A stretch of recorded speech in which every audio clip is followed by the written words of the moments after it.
మనిషి డబ్బులు సంపాదించడానికి 2 రకాల మార్గాలు ఉంటాయి. ఒక మార్గం ఏంటంటే ధర్మసమ్మతమైనటువంటి మార్గము, రెండో మార్గం ఏంటంటే అధర్మపరమైనటువంటి మార్గము. 2 మార్గాలలో మనిషి డబ్బులు సంపాదించవచ్చు. కానీ ఎవరైతే ధర్మ పద్ధతిలో బిజినెస్ చేసి మంచి పద్ధతిలో డబ్బులు సంపాదిస్తారో వారికి ఇహలోకంలో మంచి పేరు ఉంటుంది, ప్రతిష్టలు ఉంటాయి. పరలోకంలో కూడా దైవం ముందు ఆ వ్యక్తి లెక్క చాలా ఈజీగా చెప్పగలడు. అలా కాకుండా ఈరోజు వ్యాపారాలు మనం చూస్తున్నాం, చాలా కల్తీ వ్యాపారాలు. అదేవిధంగా మనిషి యొక్క స్వార్థము ఏ విధంగా పెరిగిపోయింది, ఎలాంటి కల్తీ వ్యాపారాలకు పాల్పడుతున్నాడంటే ఒక చిన్న విషయం చెప్తాను. ఆ విషయం ఏంటంటే ఒక ఊరిలో ఒక పాల వ్యాపారి ఉండేవాడు. అతని కొన్ని గేదెలు ఉంటే రోజు కూడా ఆ గేదెల నుండి పాలు పితికి అతడు మార్కెట్లోకి వెళ్ళి ఆ పాలను అమ్మేవాడు. మిగిలినటువంటి ఆ పాలతో నెయ్యి తయారు చేసేవాడు. ఈ పాల వ్యాపారి యొక్క భార్య ఎవరైతే ఉన్నారో ఆ నెయ్యిని కిలో ప్యాకెట్ల చొప్పున ప్యాక్ చేసి ఆ పాల వ్యాపారికి ఇచ్చేది. ఆ పాల వ్యాపారి మార్కెట్కి వెళ్ళి, అంటే పట్టణానికి వెళ్ళి ఆ పాలు మొత్తం అమ్మిన తర్వాత ఇంటికి వచ్చే ముందు ఆ నెయ్యి ప్యాకెట్లు, ఆ కేజీ నెయ్యి ప్యాకెట్లు ఒక కిరాణా కొట్టు యజమాని దగ్గరికి వెళ్ళి ఆ నెయ్యి ప్యాకెట్ ఇచ్చేసి దానికి కావలసినటువంటి, ఆయనకు కావలసినటువంటి ఏదైతే నిత్యావసర వస్తువులు ఉన్నాయో బియ్యం, ఉప్పులు, పప్పులు, పంచదార తీసుకొస్తుండేవాడు. ఇలా రోజులు గడుస్తున్నాయి. ఒక రోజు ఏం జరిగిందంటే ఈ పాల వ్యాపారి తన యొక్క పాలు మరియు నెయ్యి తీసుకొని పట్టణానికి వెళ్ళిపోయాడు. పట్టణానికి వెళ్ళిపోయి పాలను అమ్మేశాడు. ఆ తర్వాత ఏదైతే నెయ్యి ప్యాకెట్లు మిగిలాయో ఆ యొక్క స్వచ్ఛమైనటువంటి నెయ్యిని ఏం చేశాడు, ఒక కిరాణా కొట్టు యజమాని దగ్గరికి వచ్చేసి కేజీ నెయ్యి ప్యాకెట్ ఇచ్చేసి అతనికి కావాల్సినటువంటి కొన్ని వస్తువులు తీసుకొని అక్కడ నుండి వెళ్ళిపోయాడు. వెళ్ళిపోయిన తర్వాత ఈ కిరాణా కొట్టు యజమానికి ఒక ఆలోచన కలుగుతుంది.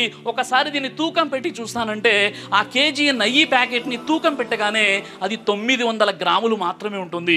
వెంటనే కోపం వచ్చేస్తుంది.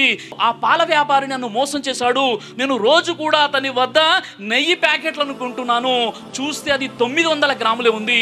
100 గ్రాములు మోసం. ఎంత మోసం చేశాడు, పచ్చి దుర్మార్గుడు, రాని అతని అంతు చూస్తాను. ఇక అతని దగ్గర నుండి ఎప్పుడు కూడా నేను నెయ్యిని కొనను, ఎందుకంటే నన్ను మోసం చేశాడు అన్నటువంటి ఆలోచనతో ఉన్నాడు. ఆ తర్వాత ఒక 2-3 రోజుల తర్వాత మళ్ళీ ఆ యొక్క పాల వ్యాపారి నెయ్యి ప్యాకెట్ని తీసుకొని ఆ యొక్క కిరాణా కొట్టు షాప్కి వెళ్ళడం జరిగింది. అతన్ని చూడగానే వెంటనే మండిపడిపోతూ, నువ్వు నిజంగా దుర్మార్గుడివి, నీ దగ్గర నమ్మకంతో రోజు కూడా నేను నెయ్యి కొంటున్నాను, ఇది చూసావా అని తూకం పెట్టి చూస్తే అందులో అది 900 గ్రాములే ఉంటుంది. అప్పుడు ఆ పాల వ్యాపారి చెప్పిన విషయం ఏంటంటే, నేను పేదవాడినే కానీ మోసగాడిని కాదు. ఏదైతే నెయ్యి తీసుకొని మీ దగ్గరికి వచ్చానో దానికి బదులుగా మీరు ఒక కేజీ పంచదార ఇచ్చారో ఆ పంచదార పొట్లంతోనే నేను తూకం వేసి దీన్ని తీసుకొచ్చాను. నేను పేదవాడిని కాబట్టి నేను తూకం కొనేటటువంటి శక్తి నా వద్ద లేదు.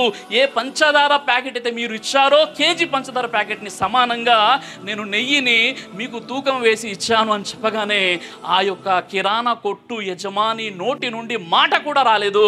ఎందుకంటే అతడే కదా ప్రతిరోజు ఎప్పుడైతే నెయ్యి ప్యాకెట్ తీసుకొని దానికి బదులుగా అతడు కేజీ పంచదార అనేది ఇచ్చాడో అది 900 గ్రాములే ఉంది కాబట్టి ఆ 900 గ్రాములే అతనికి లభించింది. అంటే ఈ యొక్క కథ ద్వారా నీతి ఏంటంటే, ఏదైతే మనం సమాజానికి ఇస్తామో అదే మనకు తిరిగి వస్తుంది.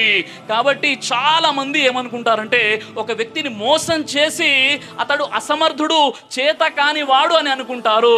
నిజంగా ఒక వ్యక్తి మోసపోయాడంటే మీ ద్వారా అతడు అసమర్థుడు, ఏమీ చేయలేని వాడని కాదు. మీ స్థాయికి మించి మిమ్మల్ని నమ్మాడు, మీ స్థాయికి మించి మిమ్మల్ని గెస్ చేశాడు కాబట్టి ఆ విధంగా అతడు మోసపోయాడు.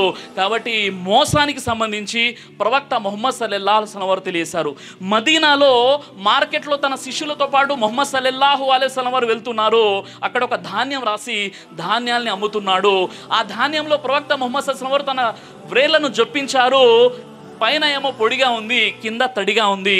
అప్పుడు ప్రవక్త ముహమ్మద్ సల్లల్లాహు అలైహి వసల్లం వారు అంటున్నారు, ఓ అవినీతి పరుడా, ఓ ధాన్యం రాసిని ఏం చేశావు?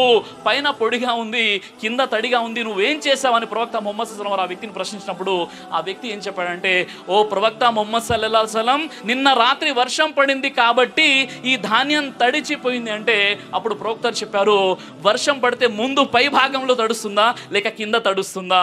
ఏంటి నీ అవినీతి? ఒకవేళ వర్షం తడిచినట్లయితే ఆ ఆ తడిచిన సరుకుని పైన పెట్టాలి కదా, కింద ఎందుకు పెట్టాలి?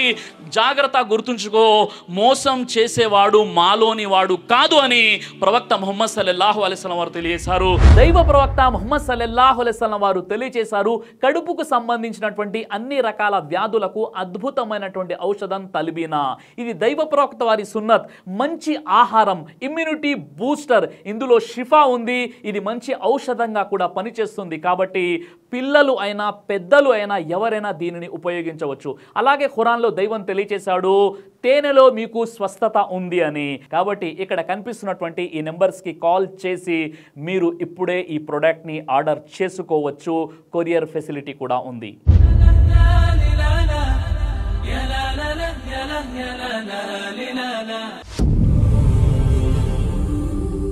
బ్రదర్ సిరాజ్ అని యూట్యూబ్ ఛానల్ని మీరు సబ్స్క్రైబ్ చేసినట్లయితే ఇన్షాల్లా దైవచిత్తం అయితే మీకు వీడియోస్ వస్తుంటాయి. అదేవిధంగా బ్రదర్ సిరాజ్ అనేటటువంటి ఫేస్బుక్ని కూడా లైక్ చేయడం వల్ల మీకు వీడియోస్ వస్తుంటాయి.